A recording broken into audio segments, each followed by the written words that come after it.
I'm Kelsey Litchfield, and this is the Field Advisor Podcast, where I talk with local experts to unpack the latest agronomy information and research, giving you the knowledge to make informed decisions out in the field.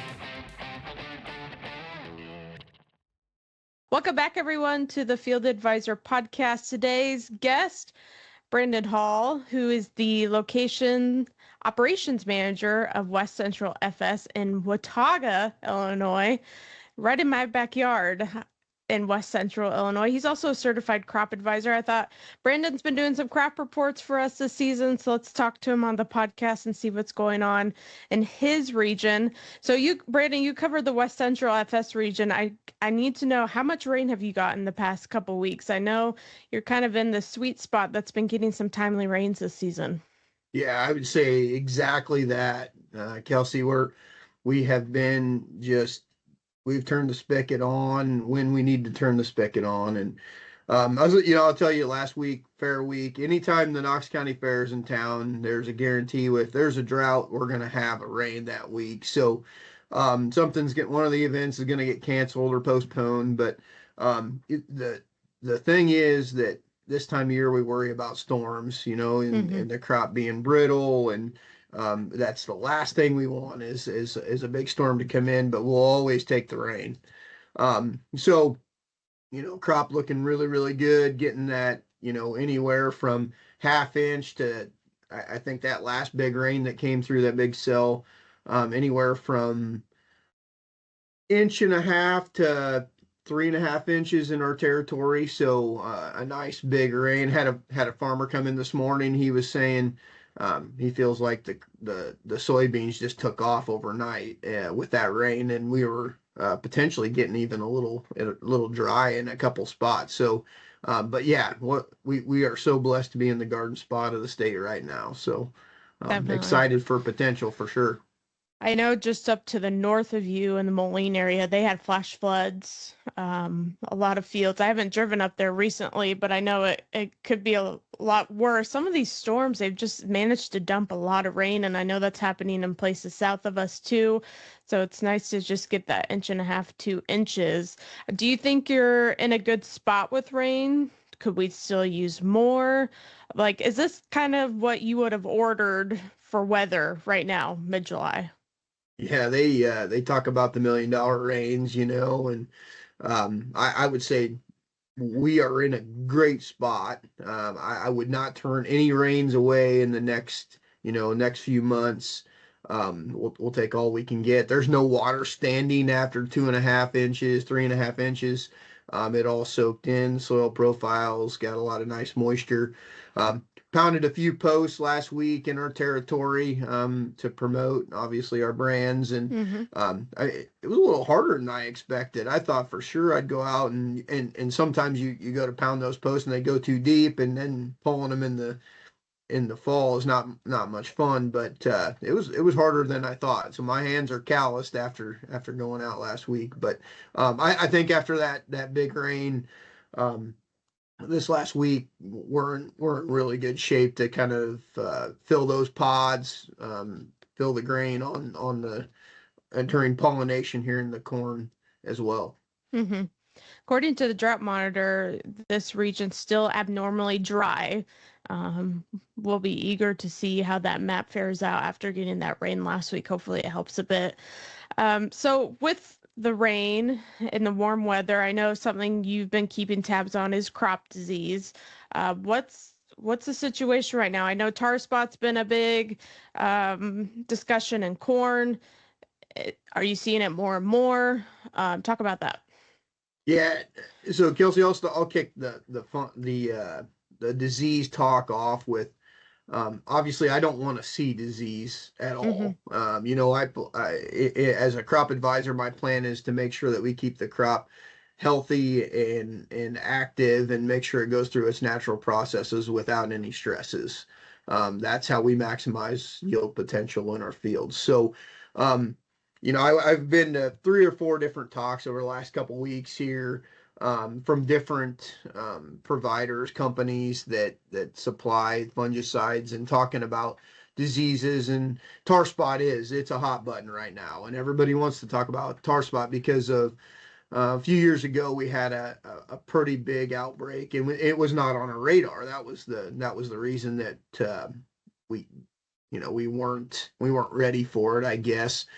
Maybe came in a little earlier at that time than what we expected.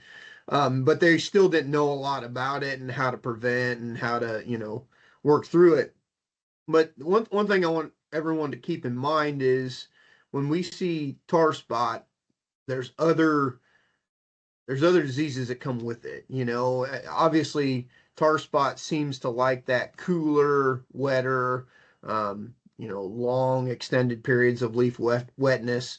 But um, we've had a lot of heat, we've had a lot of moisture, we've had a lot of dews, we've had a lot of wet leaves, and so some diseases that really like that have been detrimental in the past before tar spot was a big deal was gray leaf spot and northern corn leaf blight. So those diseases are present in our areas right now.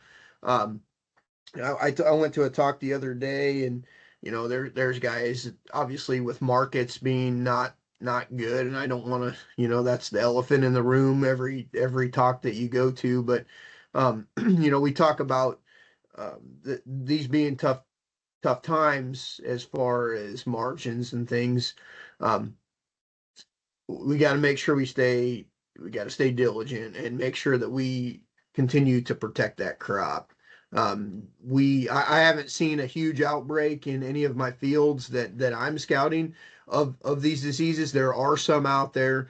It's obviously in some varieties, some um, have a little more than others, but I haven't seen anything that scares me. But still, you're seeing planes fly. Still, you're seeing drones go out, helicopters, etc. We're protecting that crop and continuing to maintain plant health so we don't see the disease come into plant, because that once we see Sure. the disease, it's too late. It was infected 14 days ago, Mm-hmm. so that's my big take on fungicide. um, we got to stick to the plan, and the plan was to spray fungicide and make sure we maintain plant health, to maximize yield in the garden spot right here. Definitely. Real quick, I'm curious, we've seen drone applications really rise in the past 5 years. I'm seeing more helicopters too. Of course, the planes. What are you seeing that farmers are using to apply? Is it really a majority of drones? Is people still sticking with planes? Is it a mixed bag? I think it's a mixed bag. Everybody's got a different opinion on. I mean, everybody's doing trials and everyone's doing, their own thing. And I'm a firm believer. Do what works for you and what you believe works for your system. Obviously, we've got a lot of nice flat acres here in West Central Illinois. Um, I believe in fungicide timing. It's all about timing, and you have to make sure that you get that on in a timely manner. So, the fastest way to get fungicide on the crop is by planes, and our company here at West Central FS. We fully believe in what the plane's doing. We've done trials. We've done drone versus plane. We've done helicopter versus plane, and believe that the planes do a really nice job for us in a timely manner. There are some individuals out there that believe that drones fit them best. Maybe their ground's a little tougher, and they get into some of the tighter areas that maybe the planes aren't. But we do believe in the planes here in West Central Illinois. Are you advising one pass or two for fungicide? What's been the conversation there? Yeah, so for me, we talked about timing just a little bit ago. I'm going a hair early on time. So go to all these talks, go to all these. I refer a lot of times back to all these meetings, and I've talked in other podcasts, but I'm always about going and listening to and sharpening the blade, I call it, and Mm-hmm. trying to hear other people's perspectives, other crop advisors, other professionals in the industry of you know what's the best bang for your buck per se. And that's what I want to do as a trusted advisor is I want to give the best recommendation I can for the situation that we have. And so I've done trials and trials on 2 pass versus 1 pass, and um, it it just depends. I'll say, it Yeah. depends on what works for you. And I've got some growers that have planned 2 pass approach. Maybe some of them are going V6 and then coming in with like a headline SC at V6 and then coming back at VT. And then that takes them through the season. Now, I think we always have to be prepared if pressure continues to rise. Um, the residual only lasts so long. And I think I've had a few comments from some growers here recently, like, man, I'm paying a lot of money. That fungicide should last longer. Well, the residual only really lasts so long. So we've seen here recently an increase. So say Veltima, for example, going from the 7 ounce rate to the 10 ounce rate. And I've started right when you start seeing tassels come out. If the field's 50% tasseled, I'm rolling. All the leaves are out right now anyway. Let's get those things covered. Let's get them protected. So we start our clock per se. We're starting our residual Hmm. clock, but we've already got the conditions conducive for disease. So I want to make sure we get that stuff protected. So long answer, I've got some doing both. And so some have went. I did some V10 applications with a ground rig. We've got all these new technologies now within the agriculture world where we're coming in and using auto path and going into corn that's 7, 8, 10 feet tall and spraying it over the top. So we're doing anything and everything, trying anything and everything to do what's best for the crop and for the growers. Sure. Last week I talked with Stephanie about soybean diseases. I know we've been talking about corn, but anything in the soybeans that you're seeing? I personally have not seen anything. I think soybeans. If you asked me a month ago, I'm like, man, I don't know what the soybean crop's going to be like. They just don't look good. And I called it Yeah. in my crop report the ugly duckling stage. They were, just were ugly and they didn't look good. And man, the last month they have just come on and they look so good and nice and green. And as I was putting up field signs the other day, I go out and that's why I like to do it is go out and put up those field signs, and I get to go out Sure. into the field and see what's up. But there is some varieties out there that or if we weren't protecting with our seed treatments, obviously there's lots of seed treatments out there and lots of different things, but um, in some sandier areas or maybe some drier areas, we've seen some SDS and some S uh, SCN issues. Hmm. So those are some things that always kind of pop out, but most people are protecting their crop from that stuff. So, like I said with corn, same thing with beans. I don't want to see anything. So we're Sure. sticking to the plan and protecting. A lot of guys and gals are throwing fungicide in with the seed treatment to protect early, and then coming in at that R3 timing. I want to remind people when you're going out looking, timing's key. I use the clipboard that you guys There you hand out go. all the time. I have my notebook on to take notes, but I always use it for staging the crop, and we want to make sure that we have. I always say a thumbnail pod within the uppermost 4 nodes. Once you have that, it's time to roll, and you got about a 10-day window to get that. So, we're right in that right now. We're just starting to get to that point. I've got guys starting to roll on fungicides. Once the dew lifts today, we'll be out there rocking and rolling. Yeah. Again, I'm So, talking with Brandon Hall, who's the location operations manager of West Central FS in Watauga, Illinois. Brandon, I'm curious about, have you been able to diagnose or see red crown rot? in this region? I know that's been a topic down in mainly central Illinois, for sure, deep western Illinois. But is that something you've noticed around here, or have you heard growers talking about it? I know it's kind of one of those diseases now that it can be the talk of the town, and you may think you have it or not. But I'm just curious if that's been something growers have asked about. Yeah, it's just like tar spot and corn. They're coming in asking what it looks like, or obviously has some very similar looks to what sudden death syndrome would have. Mm-hmm. So as we see that, we're making sure that we definitely make sure that we are diagnosing that correctly and making sure that we're seeing it. A couple years ago, I seen it out in some fields. We thought it was SDS, but was not. It was root crown rot, so red crown rot.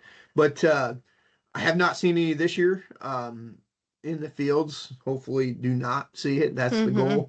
Mm-hmm. Mm-hmm. But definitely know what it looks like. Sharpen the blade on what the symptomology is, how to diagnose, what the looks look like. Definitely, you pull the root system up, and we're seeing if the stem has that reddish color to it. So definitely know what it is now, just like tar spot. Definitely know what we're looking for. Sure. So keeping that on the forefront of my you know my Mm-hmm. go-to if there is some issues. Yeah. So What about double crop soybeans? I've seen some wheat fields. I mean, there's not a ton of wheat fields here in this region, but it seems like they got the wheat cut and double crop soybeans. I know a field near me, those soybeans, boy, they emerged, it felt like within just a day or so after they got planted. Maybe not that fast, but they popped right up out of the ground thanks to probably those timely rains. yeah, you're not wrong. I just want to talk on the wheat for a second here. I don't have a lot in my area. I wish I had more. What a neat crop. What a beautiful crop when it's taken care of well. I had maybe in my next crop report I'll put some pictures. I love taking pictures. When you work in Mm-hmm. the agriculture world, you just get the opportunity to take some really cool pictures. And Mm-hmm. we had some of the most beautiful golden wheat straw that I've ever seen. And talking to some growers, I mean, we're talking yields in the plus 100, 125 to 150 bushel wheat in our area.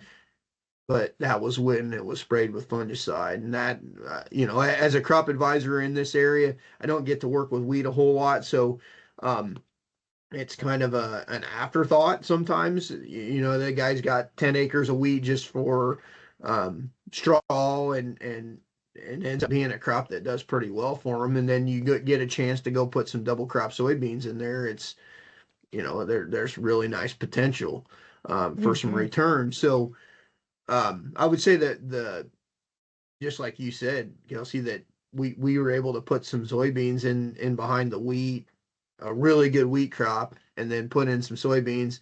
Had a nice timely rain here in the garden spot of the state, and man, they just jumped out of the ground, and now we're off to the races. So hopefully, we'll get 30, 40 bushel soybeans out of there. We're putting cover back on that ground so we can face the dreaded weed control challenges. We'll talk about that, I'm sure, but Yeah, that was going to be my next dreaded one. weed control issues that we're continually facing. But yeah, keeping something on that ground to keep the cover going. So, but So good speaking of potential there.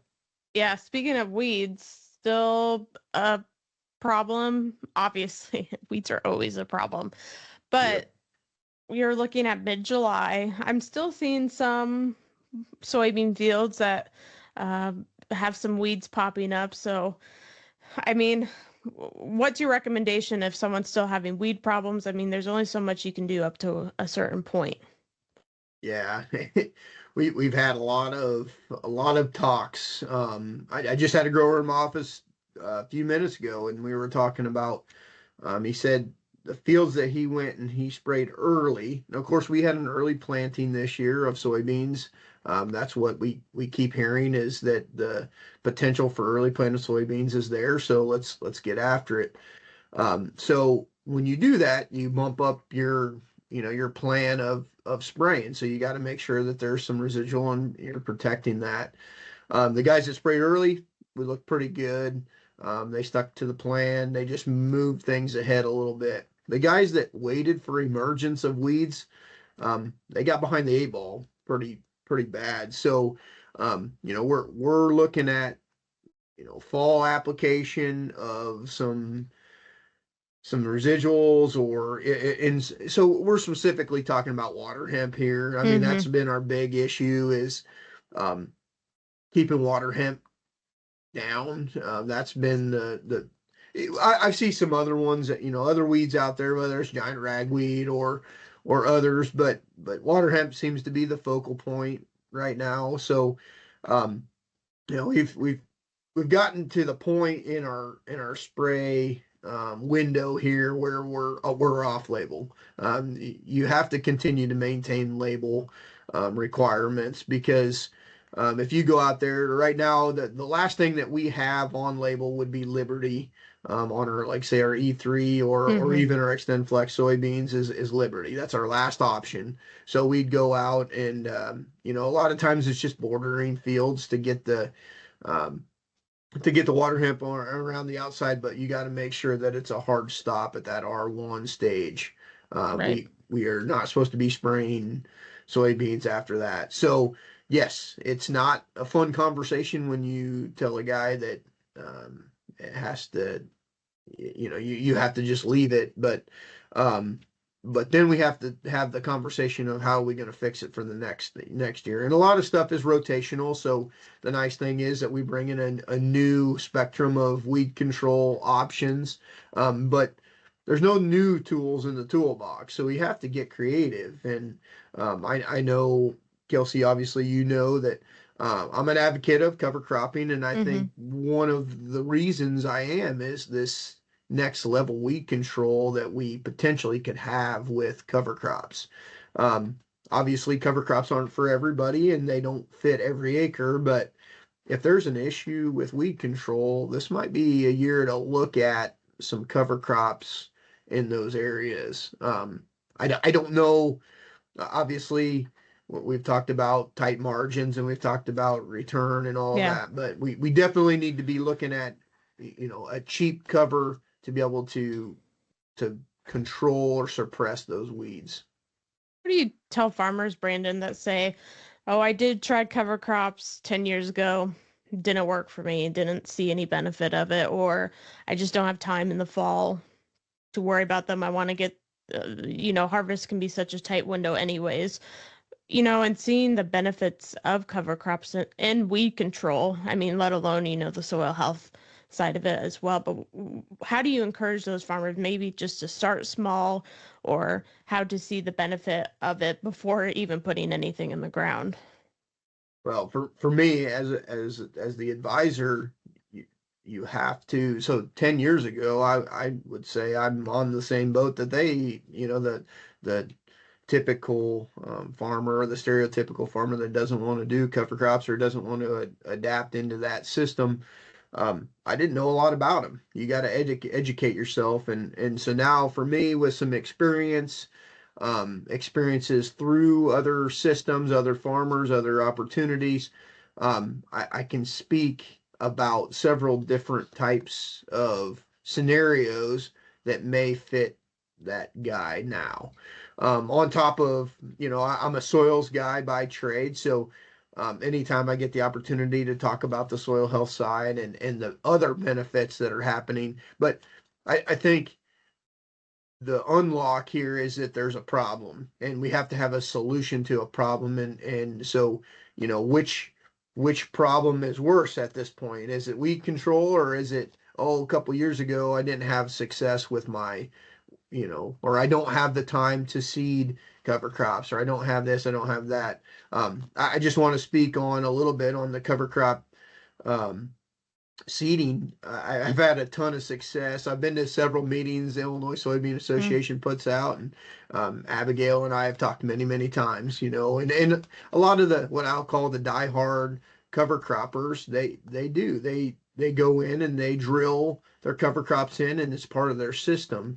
But those individuals that haven't, maybe don't have those resources, or they don't have the time or the people or personnel, um, there's opportunity with aerial application to get those seeds on the ground early and get that growth coming.